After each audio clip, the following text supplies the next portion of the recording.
Olá, irmãos, bom dia, a paz do Senhor. Estamos aqui mais uma vez e hoje teremos aqui um tema muito especial, Descomplicando o Apocalipse, amém? Parte 9, vamos falar sobre as duas testemunhas. Quem serão as duas testemunhas? Nós estamos trabalhando aqui Apocalipse 10 e 11, ok? Tentando descomplicar. O Espírito Santo que vai descomplicar para você e vai descortinar. O capítulo 10, vamos dizer que o capítulo 10 é como que um reposicionamento para João. Ele é alimentado para continuar esse mistério da profecia. Como que ele é alimentado? Vamos ver. Então ele diz aqui, e vi outro anjo forte que descia do céu, vestido de uma nuvem por cima da sua cabeça, estava um arco-íris. Tá? Então João está dizendo aqui que ele viu um anjo muito forte descido do céu, ok? Tá? Por cima da cabeça, sua cabeça estava um arco-íris, o rosto era como o sol, os seus pés como colunas de fogo.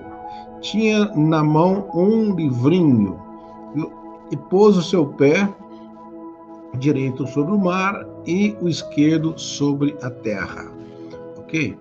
Bom, aqui nós vamos ver que esse anjo, ele é descrito aqui, logo no versículo 1, dizendo que ele desce do céu envolto numa nuvem, né? A palavra nuvem aparece muitas vezes na Bíblia, e com referência ao próprio Deus, né? Envolto em nuvem. Jesus, quando subiu ao céu, subiu numa nuvem. E quando no Monte da Transfiguração, Jesus estava ali com Moisés e Elias, transfigurado em glória, mas depois ele foi envolvido numa nuvem. Interessante essa questão da nuvem, ela aparece sempre assim, em momentos de manifestações da Shekinah de Deus, manifestações poderosas de Deus. E tinha também um arco-íris na sua cabeça, como se fosse um chapéu, alguma coisa, um símbolo, né, que transparecia na sua cabeça. O arco-íris representa a aliança. Interessante que esse arco-íris é visto no trono de Deus. Você vê que Apocalipse capítulo 4 diz que lá em cima do trono de Deus há um arco-íris, relembrando sempre lá no céu a aliança de Deus. Deus é um Deus de alianças. E esse anjo, então, que ele tem toda uma representação, ele vem aqui com esse arco-íris, estamos dizendo que ainda Deus está dizendo, proclamando através desse anjo, que é um Deus de aliança, mas o seu rosto brilha como o sol. Interessante que quando João vê Jesus no capítulo 1 desse livro, diz que Jesus, seu rosto estava brilhando como o sol. Olha, então, dá a entender que esse anjo, ele realmente é um anjo da presença, ele estava tanto da presença de Deus que ele refletia o brilho de Jesus, o seu próprio rosto. Lembra quando Moisés ficou no monte, lá na presença de Deus, o seu rosto brilhava? Quem fica exposto à glória de Deus, até o rosto pode chegar a brilhar. Esse anjo, então, ele deve estar tão perto de Deus e tão perto de Deus, e que o rosto dele, então, reflete essa glória, esse poder. As pernas como colunas de fogo também, olha só, é semelhante a como João viu Jesus, né? Como latão reluzente no fogo, uma coisa assim. Então, ele também... Mas há um mistério aqui, ele vê na mão desse anjo muito forte e poderoso, um livrinho. Esse anjo, pelo jeito, é muito grande, né? Tem que imaginar o tamanho do anjo que tem o pé direito sobre o mar e o pé esquerdo sobre a terra, tá? Anjo poderoso, né, irmãos? Porque para colocar um pé na terra, outro no mar, né? E ele estava ali, então, a todo, lógico, provavelmente já aqui uma alusão, vamos dizer assim, à tomada de território, né?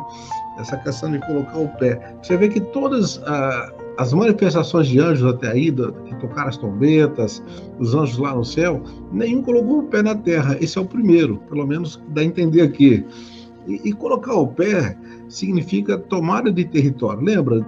Olha, Abraão, onde você pisar o seu pé, eu vou te dar. Josué, onde você colocar a planta do seu pé, eu vou te dar. É como se o anjo estivesse falando, olha, Deus está novamente tomando posse da terra. Lembra que a terra foi dada aos filhos dos homens. O Salmo diz assim, os céus são do Senhor, mas a terra foi dada aos filhos dos homens.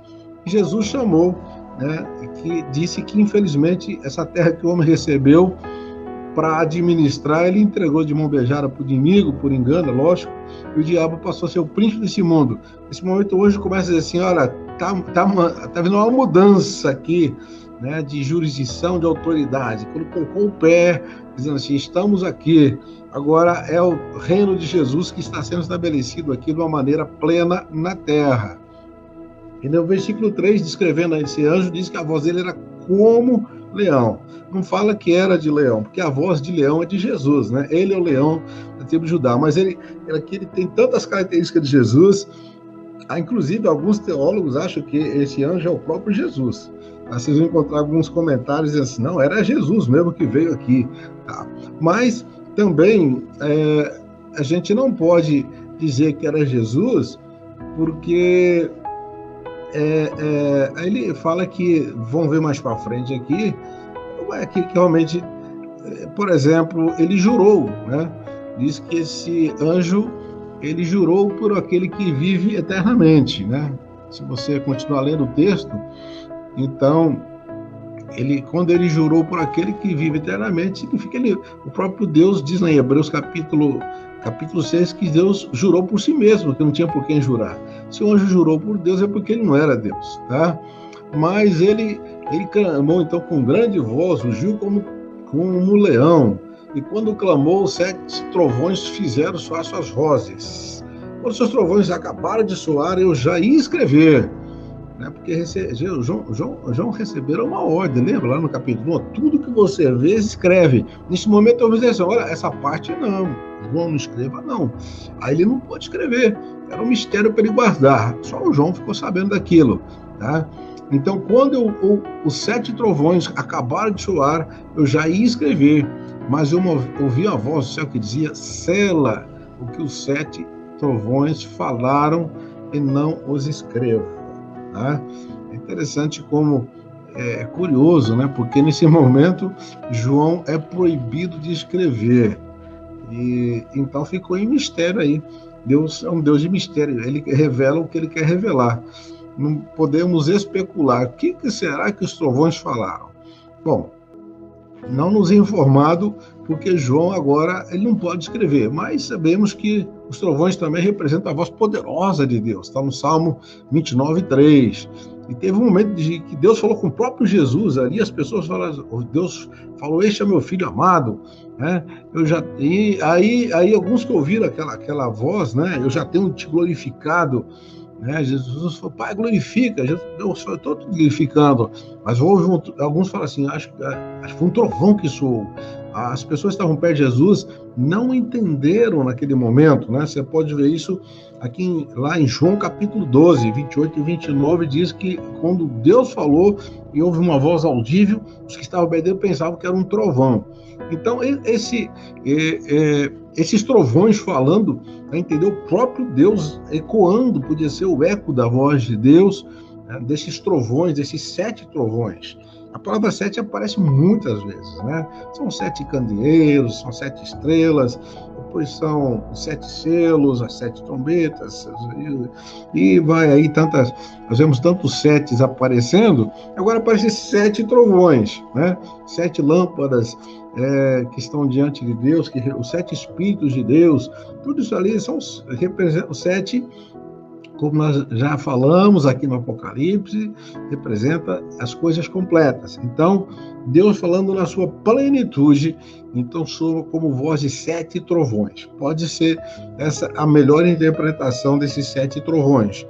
Também pode ser literal, tá? De repente, trovões podem falar, porque no céu tudo é diferente da terra, tá? Aqui trovão apenas um estrondo, no céu pode ter aí uma fala, mas dá a entender da própria voz de Deus aí como trovão, e representado pelo número 7, dizendo assim, Deus na sua plenitude falando, e então a voz do anjo também tinha essa tonalidade, né, de trovão, né? Tinha tonalidade.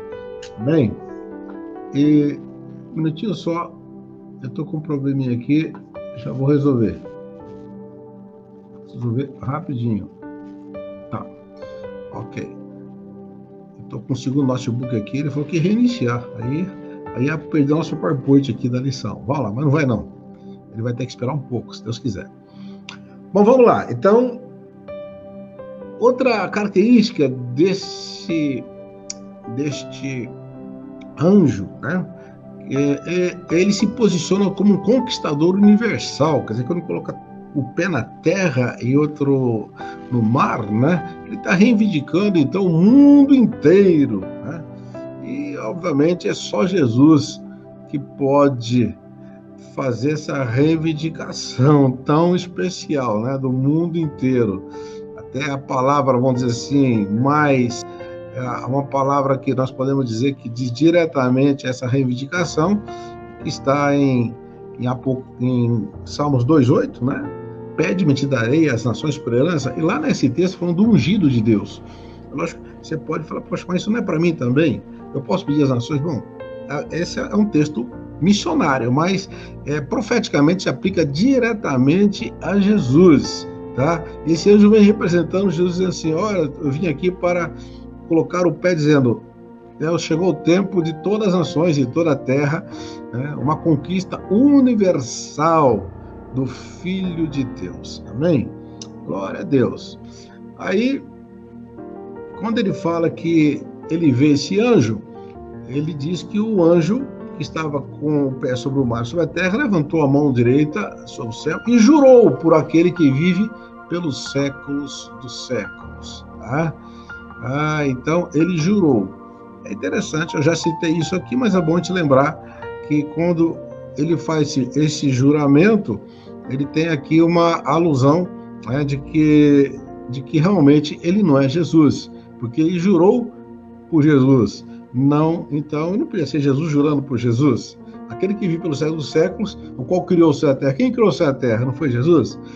Diz lá, no princípio o verbo estava com Deus, o verbo era Deus, e tudo que foi feito através dele, o Criador de todas as coisas. O Pai, então, criou todas as coisas, mas através de Jesus. Jesus é o agente da criação. E se esse anjo jurou pelo Criador, então ele jurou por Jesus, não podia ser Jesus. Só para ficar, então, aí já esclarecido que esse anjo não é Jesus, mas um representante muito especial de Deus, ok? Tá? E ele jurou o quê? Ele está dizendo que, olha, ele está dizendo aqui que não haveria mais demora, tipo assim, Deus segurou até agora, Deus foi alongando até agora, olha, Deus vem até adiando, Deus vem segurando a história. Você sabe que Deus já poderia ter resolvido tudo isso lá, mas Deus tem paciência. Quando você vê isso em 2 Pedro, quando ele fala sobre isso, capítulo 2, a vinda de Jesus, fala assim, muitos estão falando, onde está a promessa da sua vinda? Realmente muitos a têm por tardia, mas Deus é longânimo. Então ele está dando tempo para que todos se arrependam, assim, e ele deseja que todos cheguem ao pleno conhecimento da verdade. Mas o anjo vai falar, acabou, a paciência de Deus esgotou, e ele agora vai consumar todos os seus decretos, os seus juízos, e diz assim, ele diz que não haveria mais demora, agora Deus está com pressa de cumprir tudo, tá? E diz que ia se cumprir logo em seguida, né, nos dias da voz do sétimo anjo, quando tivesse para tocar a trombeta, que nós já falamos dela no passado, mas ela está depois desse texto aqui. E quando tocasse a trombeta, se cumpriria o mistério de Deus, como anunciou aos seus servos profetas. Interessante, então, que o que o anjo está dizendo aqui? Ele está dizendo que tudo que vai acontecer já está anunciado, né? Então, tudo que vai acontecer já está na Bíblia. Talvez a gente não consiga ver, mas está lá. Os seus servos profetas. Se você vê lá de Gênesis a Apocalipse, né, de Gênesis a Malaquias, principalmente, né, no Velho Testamento, no Antigo Testamento, profecias falando da primeira vinda de Jesus e da segunda vinda de Jesus. Todas as profecias messiânicas apontando para o nascimento de Jesus como homem e depois Jesus como rei eterno, glorioso. E ele falou assim, vai se cumprir agora, vai se cumprir tudo que está escrito. Inclusive, nós temos lá nos textos do Velho Testamento, no Antigo Testamento, nos Salmos, inclusive, depois nos profetas maiores, profetas menores, nós temos muitos juízos que vão acontecer. Aliás, todos esses juízos que vão acontecer aqui já estão lá. Então ele fala assim, vai se cumprir o que foi dito pelos seus servos profetas, tá? Vai se cumprir, ok? E diz que esses profetas falaram em mistério, tá? É por isso que nem tudo muito claro, mas porque falar de mistério, mas vai se cumprir. Então, ele disse, ó, quando tocar a sétima trombeta, logo em seguida, né? Ele está dizendo, vai tocar a sétima trombeta e vai se cumprir o mistério de Deus, como anunciou aos seus servos, os profetas. Deus anunciou esse mistério aos seus servos, os profetas, e vai se cumprir agora e sem demora. Não há mais tempo, não há mais espera. Tá bom, meus irmãos? Então vai chegar um tempo que o tempo vai ser muito abreviado mesmo. Né? Jesus até falou sobre isso, lembra? Se Deus não abreviasse esse tempo, ninguém se salvaria, até os escolhidos, porque serão dias de muita tribulação. Deus vai abreviar esses tempos e vai cumprir rapidamente para que, então, a sua palavra, que foi dita pelos profetas, elas venham ser aplicadas aqui nesse tempo de juízo. Bom, mas o anjo faz umas declarações muito fortes. Você vê aqui alguns versículos, né? Ele declara solenemente, tá? A palavra de Deus. Ele está falando em nome de Deus, tá? Então o anjo não está falando simplesmente uma coisa como se fosse assim, que ele resolveu falar. Não, ele está falando, né? Ele está dizendo aqui coisas. Ele tem uma mensagem pronta. Essa mensagem estava até no livrinho, tá? E o conteúdo será sem demora. Já falamos sobre isso, amém? Bom, aí vamos ler aqui o texto. É importante, eu coloquei os textos aqui para você ler. Você pode abrir sua Bíblia, mas você pode ler aqui conosco, até facilita. A voz que eu ouvi do céu A voz que eu do céu tinha ouvido tornou a falar comigo e disse, vai, e toma o livro que está aberto na mão do anjo que se acha em pé sobre o mar e sobre a terra. E fui ter com o anjo e lhe pedi que me desse o livrinho. Disse-me ele, toma-o e come-o. Ele fará amargo o teu ventre, mas a tua boca será doce como mel. Tomei o livrinho da mão do anjo, eu comi. Na minha boca era doce como mel, mas depois que eu comi, o meu ventre ficou amargo. Então, temos aqui a ordem do anjo. Tá?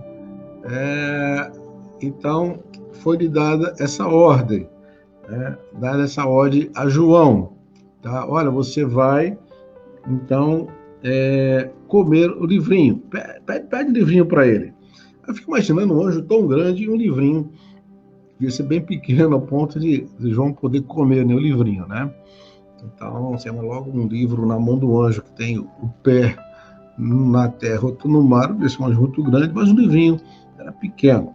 Aqui é outro mistério também, né? João estava arrebatado no céu. Este anjo desce na terra. Será que o João desce até a terra? O anjo estende a mão até o céu e ele alcança? Não dá para entender aqui. Só diz que ele tinha que comer.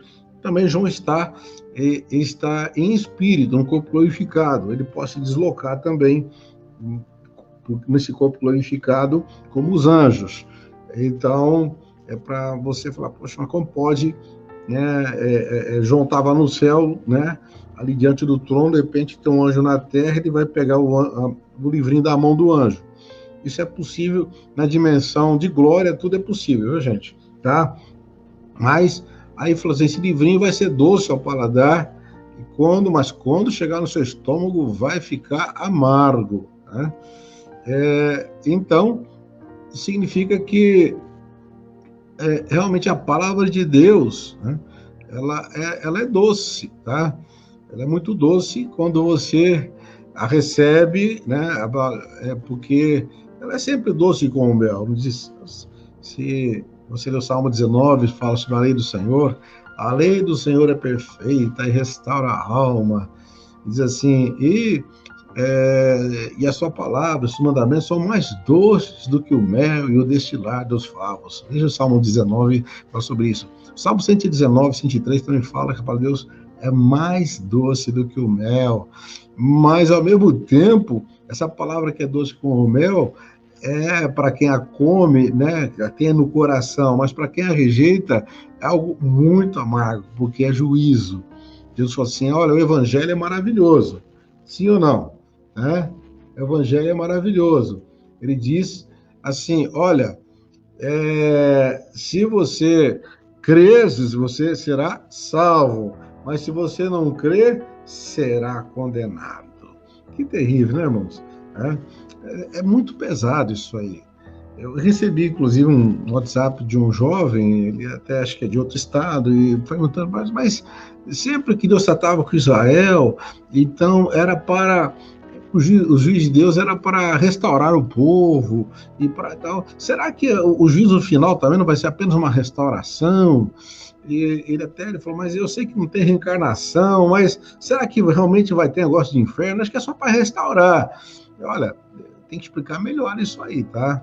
A palavra de Deus ela é amarga também, tá? Se você a rejeita, ela se torna algo amargo, porque aqui João experimentou o que amargou foi no seu ventre, não foi a doçura do evangelho que salva, mas a amargura, né? O amargor dos juízos de Deus, tá? Porque com Deus não se brinca. Né? Deus é muito sério. Nós estamos vivendo um tempo, parece que as pessoas estão brincando. É como se esse negócio de iniciar o inferno fosse uma brincadeira e tal. Não é, não. A coisa é muito séria. Jesus falou assim, olha, aquele que vai ser lançado no lago de fogo, vai ver um tormento eterno, haverá ranger de dentes, falou, seu bicho nunca morre, e fala que é uma coisa que vai ser um tormento eterno. Deus não quer isso para o seu povo, isso foi preparado para o diabo e seus anjos. Mas, infelizmente, alguns irão para lá porque vão ter que provar desse amargo mesmo do juízo e vai ser um amargo eterno. Bom, João, então, ele tem essa experiência, mas também esse livrinho é muito importante porque diz que aqui dá para a gente, nós como igreja, né, revela a necessidade de nós assimilarmos a palavra de Deus e fazê-la parte da nossa vida interior. Então não era suficiente para o João ver o livrinho, ele tinha que comer o livrinho, ele precisava comê-lo. Então não basta você, olhar o livro de longe, porque você, para comer alguma coisa, tem que pegar essa coisa, tem que pegar esse algo. Né? Então a igreja precisa interiorizar a palavra, ok? Interiorizar, comer a palavra, para poder proclamar a palavra. Jesus disse, nem só de pão verá homem, mas de toda a palavra. Você diz, pão e palavra é algo que se come. Tá? Você tem comido a palavra? Essa é a pergunta. Você tem se alimentado da palavra? Se você não se alimentar da palavra, você vai definhando, você vai ficando anêmico e depois morre por inanição da palavra. Muita gente está sem força para vencer o diabo, sem força para vencer o pecado, não tem força para servir a Deus porque não come a palavra. Já pensou alguém que não come? O que acontece? Tá? Então, estava lendo, por exemplo, dos irmãos torturados, irmãos presos, lá na Romênia, no tempo do comunismo, e o Richard von Brandt conta num livro Torturados por Amor a Cristo, que no tempo do comunismo, cortina de ferro, aliás, tem perseguição até hoje, viu, gente? Mas aquele tempo estava pior, a igreja totalmente isolada, e esse irmão passou pelas prisões. Ele conta que, então, eles tinham uma ração diária, assim, mínima. Então, eles viviam no chama estado de inanição. Quer dizer, a pessoa, ela fica totalmente sem força. Eles tomavam, assim, por exemplo, para não morrer de fome, era um caldinho que vinha, com uma sopinha, mas era um caldinho. Quando viu um grão de feijão que, por acaso, escapava lá para o erro do cozinheiro, era uma festa, um grão de feijão. E se passasse um rato dentro daquela cela, então, era um banquete, tá? Então, porque eles viviam em estado de inanição, então, mas eles davam o alimento, a porção suficiente para não morrer. Mas que o diabo está fazendo assim com a igreja, permitindo que você coma até um pouquinho para você não morrer, mas você não consegue ter força para nada. Aqueles presos não tinham como reagir. Não podia ter uma rebelião naquela cadeia, sabe? Porque ninguém tinha força para nada. Eles não conseguiam nem se levantar para andar, para correr, para lutar, tá? Vou fazer uma comparação aqui com a igreja quando ela fica sem comer. Ela entra em estado de inanição. Então, a palavra de Deus aqui, ela é comparada à comida. Né? Jesus fala, olha, é esse pão que você tem que comer, tá? Bom, esse livrinho, então, como foi falado, doce ao paladar, amargo no estômago. E agora vem mais uma ordem. Está no versículo 11. Lhe foi ordenado o quê? Olha, João, você vai continuar profetizando.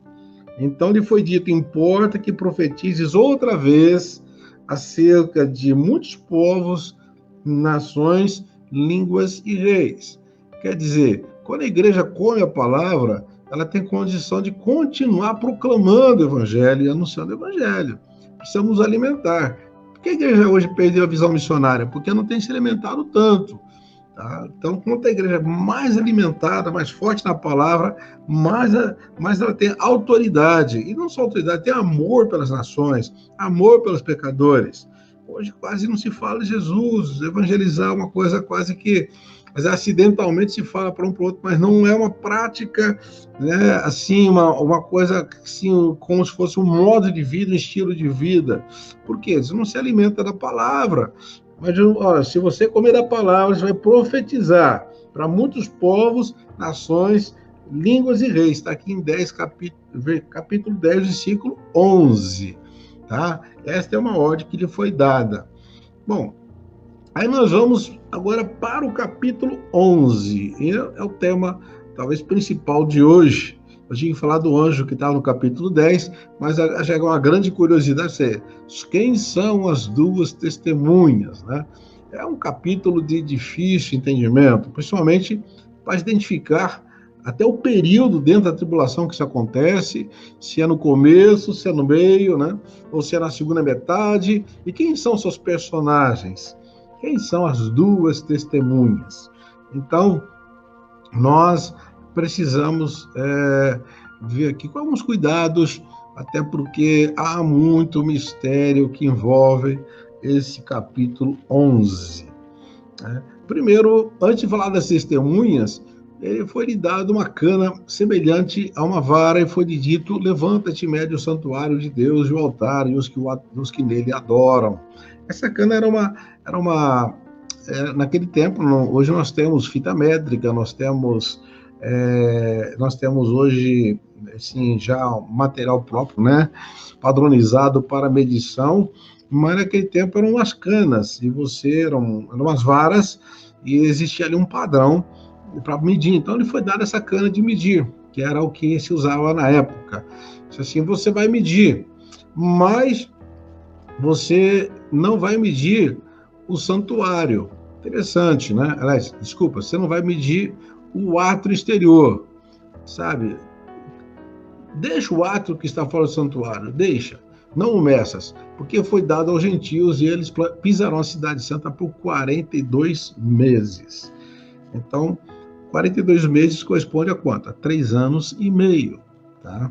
E deve ser a metade desse período de 7 anos, que provavelmente será da grande tribulação, apesar que há controvérsias quanto a isso, essa interpretação também. Né? Mas aqui foi lhe dado uma cana para medir o santuário, certo? Bom, vamos lá. O que simboliza esse santuário? Temos aqui, eu estava analisando e vi pelo menos 3 interpretações. Né? Então, a primeira diz que João está falando de um santuário literal que será reerguido em Jerusalém, um santuário físico. Aliás, os judeus têm esperança de levantar esse santuário, esse templo, vamos dizer assim, o templo que alguns chamam até o templo da tribulação. Né? Nós tivemos o templo de Salomão, depois tivemos o templo reerguido lá no tempo de Esdras, né, por liberação do rei da Pérsia, depois tivemos o templo de Herodes, que foi destruído no ano 70, e nunca mais tivemos templo em Jerusalém. Agora há um templo já, dizem que estão até com material pré-montado, né, para poder ser erguido esse templo de 2 a 4 meses, 2 a 3 meses, quando for liberado espaço. Mas o problema é que onde eles querem construir o templo é lá em Jerusalém, num lugar onde tem lá uma mesquita muito grande, e os árabes não estão querendo destruir essa mesquita, eles não podem. Então, essa é uma das lutas lá, um dos embates muito grandes entre judeus e islâmicos, né, e muçulmanos. Mas aqui, então, vai medir o santuário, ok? Bom, quando fala para medir o santuário, está dizendo que esse santuário, ele... Um minutinho só, deixa eu acertar aqui meu computador. Ok. Tá. Esse santuário, então, ele pode representar, como eu disse aqui, há várias interpretações, né? Tem inclusive uma segunda interpretação, diz que esse capítulo está falando da salvação dos judeus e não da igreja, tá? Então esse santuário ali realmente não é tão literal, mas está falando do povo em si. Meça o santuário, quer dizer, meça o povo santo desse tempo, mas se referindo só aos judeus e não à igreja, que já estará retirada da terra, segundo algumas interpretações. Agora, há uma terceira interpretação muito interessante, que, né, da igreja reformada, vamos dizer assim, que ele se diz, da igreja reformada, que esse santuário simboliza a igreja verdadeira. Não está falando de templo literal de Jerusalém. Acho que, né, essa interpretação não se preocupa muito se vai ter esse templo literal ou não, até porque João, se tivesse templo, ele não veio medir esse templo. Tá? Ele vai estar lá, provavelmente, um tempo onde o anticristo vai se assentar, mas João não está preocupado em medir esse templo literal, porque esse templo está falando da igreja, que é o templo de Deus, é o santuário de Deus, a igreja verdadeira, ou seja, as pessoas salvas de todos os tempos. E quando fala aqui, vai medir, talvez seja a expressão dando uma ideia de vai contar quem são eles. Você faz a contagem do povo, até porque Deus fala assim, olha, nós não podemos interromper ainda a grande tribulação, apesar do clamor dos santos que estavam lá já martirizados, que tinham morrido e clamavam. Deus falou, tem que completar o número dos salvos. Então, assim, vai lá e conta, vê se já está na hora. Mais ou menos, a interpretação vai por esse caminho aí, tá? São várias interpretações. Como aqui, simplesmente o texto, seguindo literalmente, falou, vai e mede o templo de Deus, e o altar e os que nele adoram. Tá? Então, fala, bom, mas quem adora a Deus hoje é a igreja. Né? Eu falo, não, mas nesse tempo ali, os judeus vão estar adorando no templo. Você vê, então, todas as interpretações têm uma certa, vamos dizer assim, tem um certo fundamento, né? Mas ninguém pode realmente assegurar, falar assim, essa interpretação é verdadeira. Apesar que cada um coloca a sua como se fosse a melhor de todas, tá? Mas como nós somos uma pesquisa, né? Como eu disse, eu sou apenas um estudante, eu estou aqui, um aprendiz como vocês, eu tenho que analisar o que os outros especialistas dizem. E aqui a gente vê que não há concordância entre eles, né? Aqui há várias interpretações, pelo menos 3 e há mais ainda, viu? Se eu encontrar mais interpretações. Porém, não se assuste, não. O importante é que o João tem que fazer algo. E essa medição vai acontecer, ou seja, com a igreja, ou com os judeus, ou com o templo, vai acontecer isso aí, tá? Mas fala que aqui também é interessante, que diz que é para deixar de lado, que é para deixar de lado o átrio, porque, olha, tipo assim, não conta os que não vão ser salvos. Tipo, o átrio é a parte exterior do templo, né? Então, alguns teólogos acreditam que esse período não é literal, né? Então, porque agora está falando, porque essas profecias aqui está falando dos 42 meses que as testemunhas vão testemunhar, né? Então, fala também, assim como o santuário lá não é literal, os 42 meses também não são literais.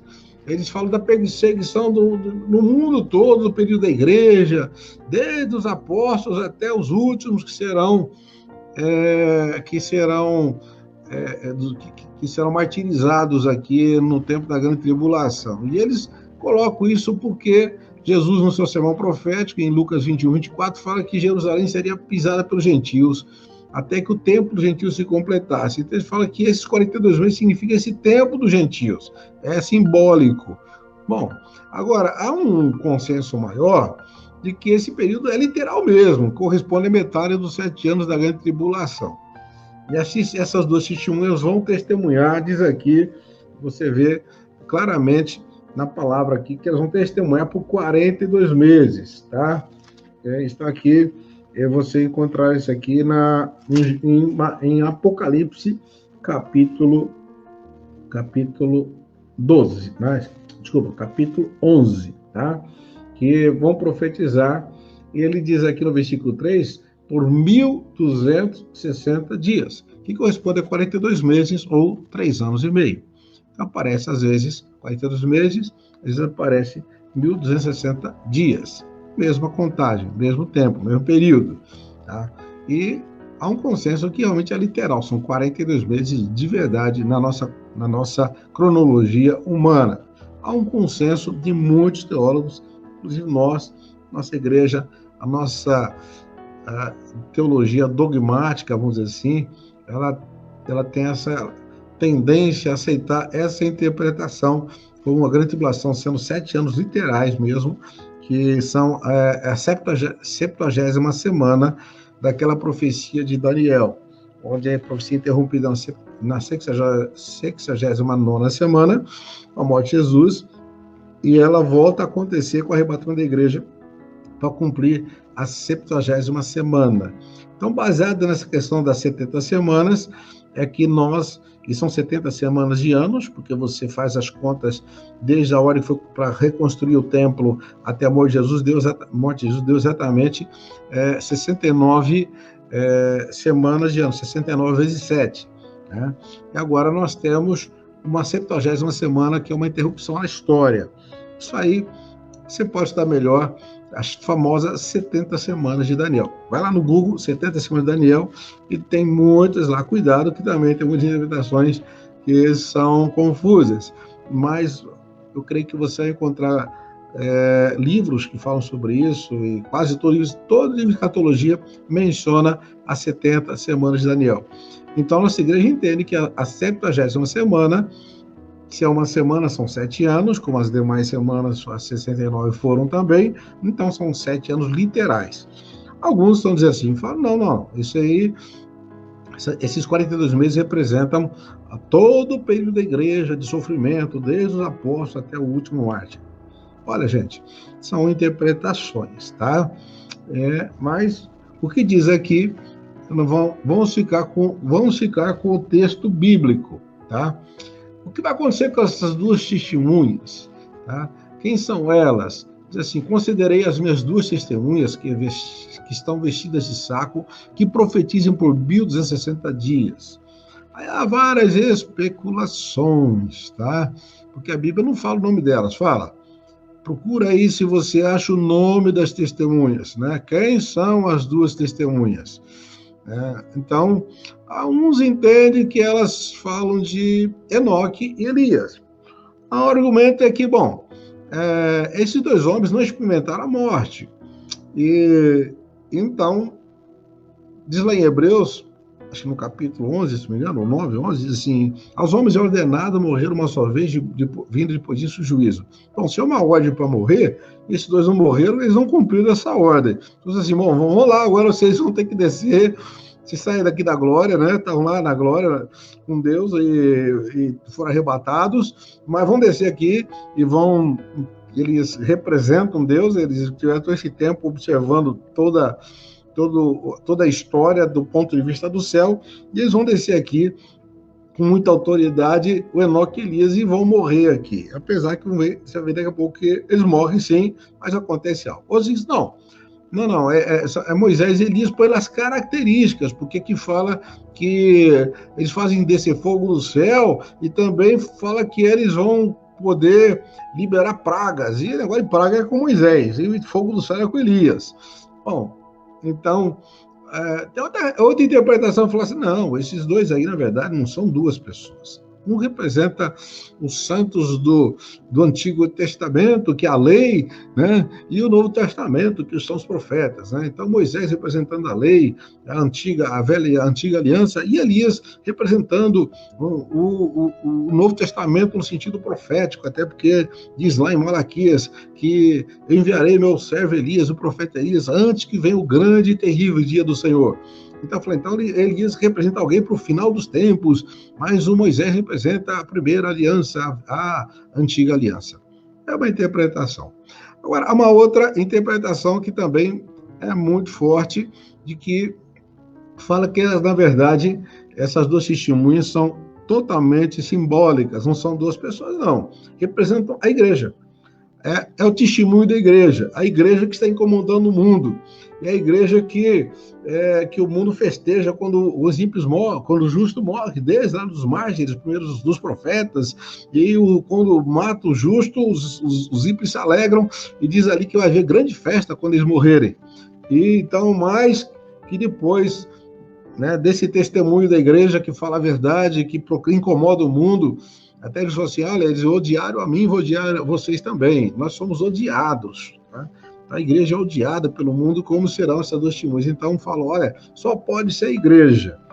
Gente, são várias interpretações. Tá?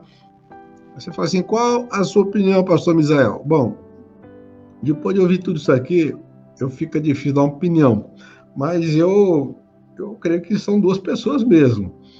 Porque nesse texto, depois nós vamos ver mais para frente, que esse texto ele faz uma referência ao Velho Testamento. E diz aqui, essa referência está em Apocalipse 11:4. Ele fala, estes são as duas oliveiras, os dois candeeiros que estão diante do Senhor da terra. E esses dois candeeiros, duas oliveiras, são mencionados em Zacarias capítulo 4, de 1 a 14. Aí Zacarias tem várias visões. Eita, homem cheio de visão, né? Muita visão. Um vidente, assim, profético, né? Vê o livro de Zacarias, ele fala primeira visão, segunda visão, terceira visão, ele vai até contando quantas visões. Aí, numa das visões, aí o anjo pergunta, o que você está vendo? Ele responde, olha, eu estou vendo um candelabro de ouro maciço com um recipiente para azeite na parte superior e 7 lâmpadas e 7 canos para lâmpadas. Então ele põe na frente e fala assim, eu também estou vendo aqui 2 oliveiras junto ao recipiente, uma à direita e outra à esquerda. E lá no último versículo, o anjo explicando para o Zacarias, fala assim, esses aí são os 2 homens que foram ungidos para servir ao soberano de toda a terra. Interessante que aqui, então, o anjo lá, pelo menos em Zacarias 4:14, diz que são 2 homens ungidos de Deus, né, para servir ao soberano de toda a terra. Olha, gente, aí se você pegar Zacarias, já você fica pensando que é literal mesmo, não são representativos, são 2 pessoas que estarão em Jerusalém durante 42 meses, ali proclamando na praça principal da cidade, e incomodando as nações e pronunciando juízo, até porque eles vêm com muito poder. Olha só, quem são eles, né? O que eles fazem? Se alguém quiser fazer mal, das suas bocas sairá fogo e devorará os seus inimigos. Pois se alguém lhes quiser fazer mal, importa que assim seja morto. Eles vão ter uma autoridade de juízo imediato. Eles vão matar as pessoas, vai sair fogo da boca deles. Interessante, né? Diz ali, né, os ímpios estão acostumados a matar o justo, né? Ali vai acontecer o contrário, ninguém vai conseguir vencê-los, pelo menos por um tempo. E diz assim, eles têm poder, as testemunhas, têm poder para fechar o céu. Aí fala, então só pode ser Elias, né? Porque o Elias que fechou o céu lá para não chover, né? Então eles têm poder para fechar o céu para que não chova durante os dias da sua profecia. E tem poder sobre as águas para convertê-las em sangue. Aí só pode ser o Moisés também, que é ele que fez isso lá no Rio Nilo. E para ferir a terra com toda a sorte de pragas. Olha, tá com cara de Moisés. Quantas vezes quiserem. Bom, aqui uma coisa é certa. Eles estão vivendo plenamente, João capítulo 1, versículo 5. A luz resplandece nas trevas e as trevas não prevalecem contra ela. Na verdade, fala, mas por que os justos sofrem tanto? Por permissão de Deus, gente. Só por permissão de Deus. Porque tudo é para a glória de Deus.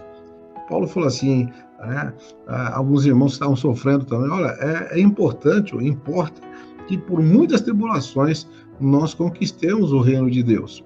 Deus é conquistado através de muita tribulação, tá? Então, se você não gosta de tribulação, você não tem como conquistar o reino de Deus, tá? Porque não é questão de gostar, se você não aceita a tribulação como propósito de Deus para a sua vida, tá? Então, Deus tem um propósito, sim. E Ele quer que você entenda esse propósito, né? Para você poder, então, Passar pela tribulação, mas sem desespero, amém? Passar pela tribulação, mas sem desanimar. Você não pode desanimar, não, ok? Você está sendo guardado por Deus.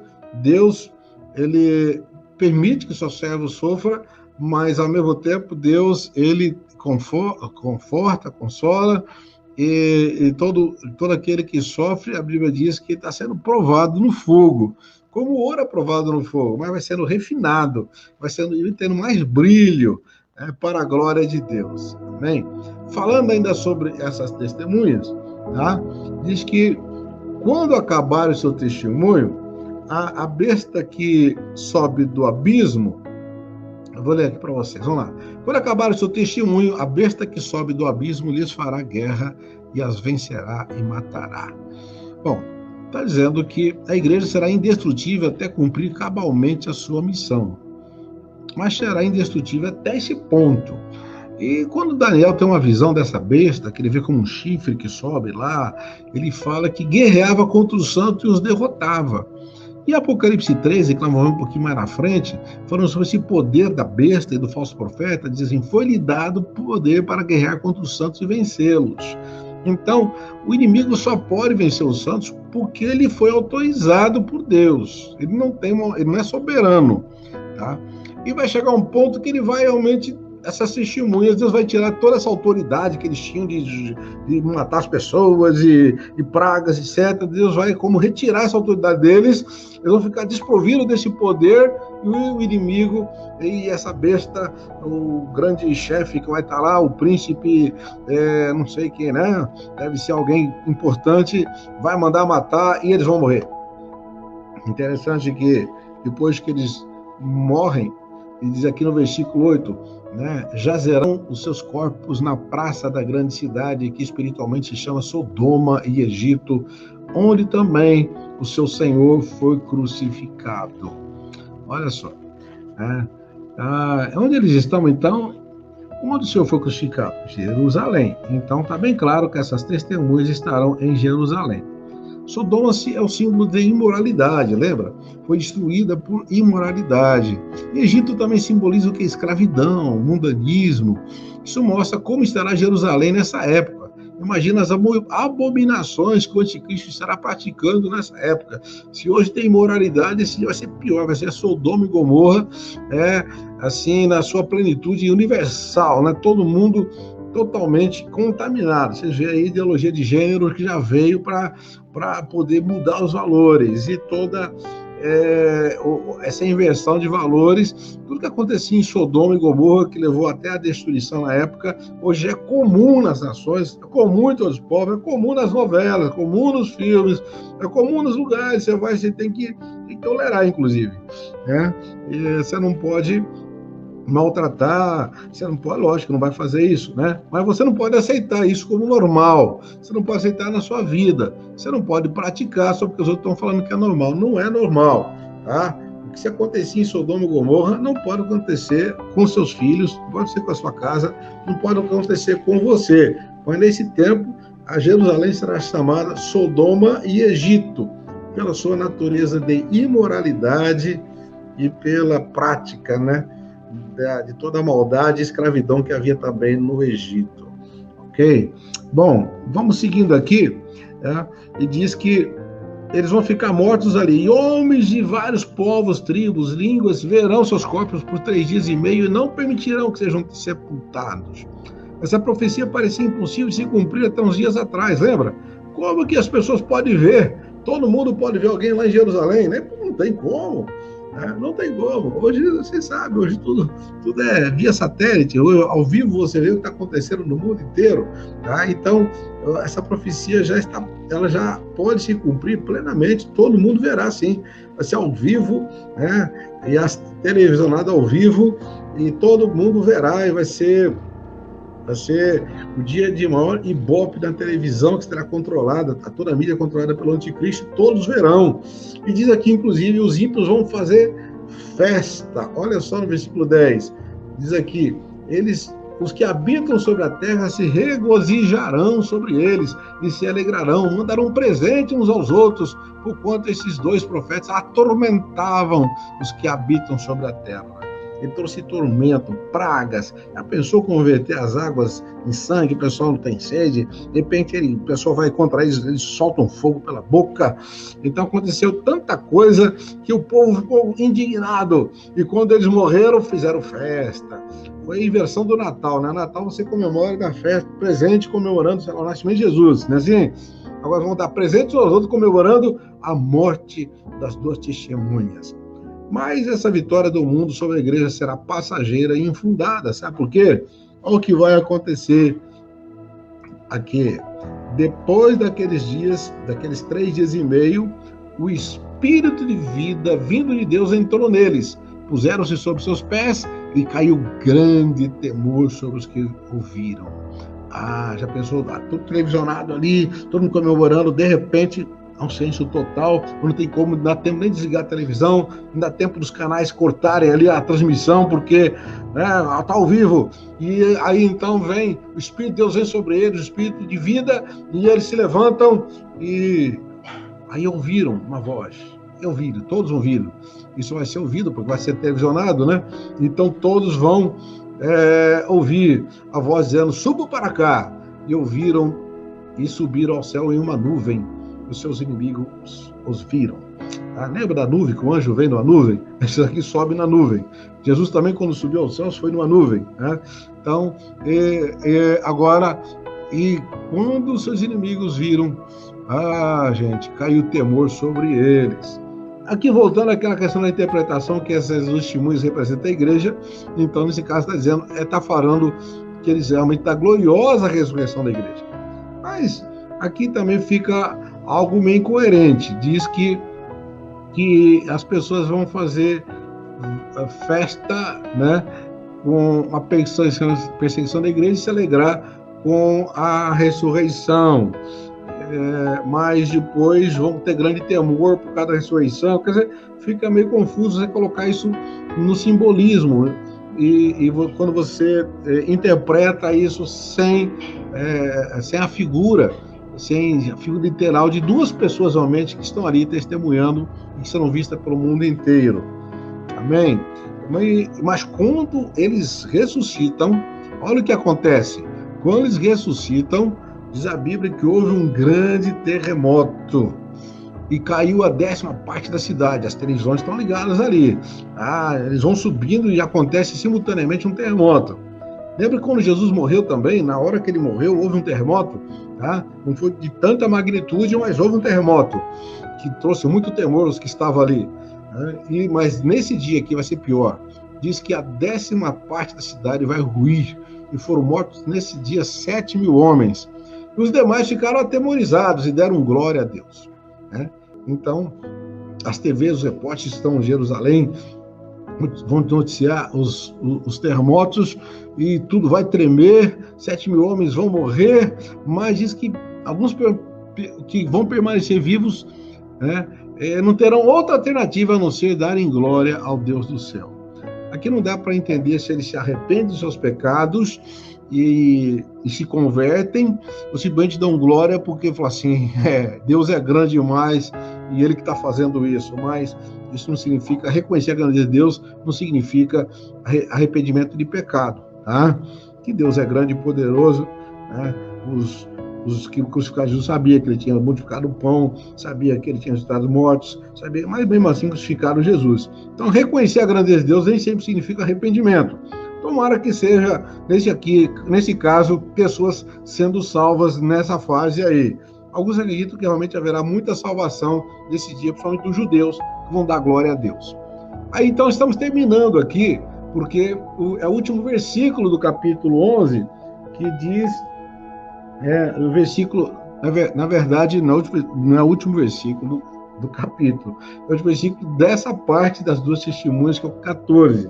E daí para frente, do versículo 15 ao 19, nós já vimos na aula passada que é o toque da 7ª trombeta. Mas diz aqui, então, que é passado o segundo ai. Lembra que lá no céu, uma águia voando e falava ai, ai, ai dos que habitam na terra? Então ficou assim até é convencionado aí entre os teólogos dizer que são 3 ais, o primeiro, o segundo e o terceiro. Realmente, aqui Apocalipse 9, 12, quando toca a quinta trombeta, fala assim, passado é já um ai. Então são 3 ais. Aqui está falando agora, esse aqui foi o segundo ai, mas ainda tem um terceiro ai. Ai significa uma exclamação que, quando você fala ai, é de dor, né? Ai é de espanto, ai é de, sei lá, quando acontece uma coisa terrível, você fala ai, ai, ai, ai. Então, é esse ai, é esse sentido aí. A trombeta vai tocar e agora nós já vimos o que vai acontecer, né? A partir daí o reino de Jesus é estabelecido na sua plenitude e lá no céu já se começa a comemorar o domínio de Jesus. O reino desse mundo passou a ser do nosso Senhor, do seu Cristo, e reinará pelos séculos dos séculos. Ainda que ainda há uma, vamos dizer assim, os últimos detalhes, né? Vamos dizer assim, a última parte do juízo para ser completada aqui, mas o anticristo já está totalmente assim, sem ação, né? Todo o poder que lhe foi dado já é retirado, porque as testemunhas ressuscitam e toda aquela paz que ele proclamou no começo não existe mais, é nação contra nação, e o mundo se prepara agora ainda para uma última batalha que vamos ver lá na frente, que é a batalha do Armagedon. Aguarde que nós vamos chegar lá daqui a algumas semanas, tá? Mas o que vai acontecer na próxima semana? Tá? Vamos dizer aqui, né? O que vai acontecer. Nós vamos falar sobre a mulher, o dragão e as 2 bestas. A besta que sobe do mar, a besta que sobe da terra. E a mulher e o dragão. E nós podemos ir para você uma palavra de Jesus que disse para as 7 igrejas da Ásia: quem tem ouvidos, ouça o que o Espírito diz à igreja. Se você ainda não aceitou Jesus como Salvador, se você está longe de Jesus, se prepare, Jesus está voltando. Não queira ficar aqui para essas terríveis pragas. Ou se você morrer e não for salvo, você vai ser lançado juntamente com eles no lago de fogo. Quem crê e for batizado será salvo, mas quem não crê será condenado. Por isso, o grande apelo do Espírito Santo para você nesta manhã é muito direto. Sabe qual que é? Entregue a sua vida ao Senhor Jesus. Amém? Entregue a sua vida a Jesus. Confesse como Senhor e Salvador. Esteja preparado. A Bíblia diz, bem-aventurados os que ressuscitam e participam da primeira ressurreição. Haverá-se uma segunda ressurreição, mas nessa segunda ressurreição já é apenas para prestar conta diante do grande trono branco que nós vamos estudar lá na frente, onde todos serão apartados eternamente e lançados no lago de fogo com o diabo e seus anjos. Mas você não precisa passar por isso. Olha, Hebreus diz assim, como escaparemos nós se desprezarmos tão grande salvação? Não despreze essa salvação, entregue a sua vida a Jesus. Amém? E que Deus vos abençoe em nome de Jesus.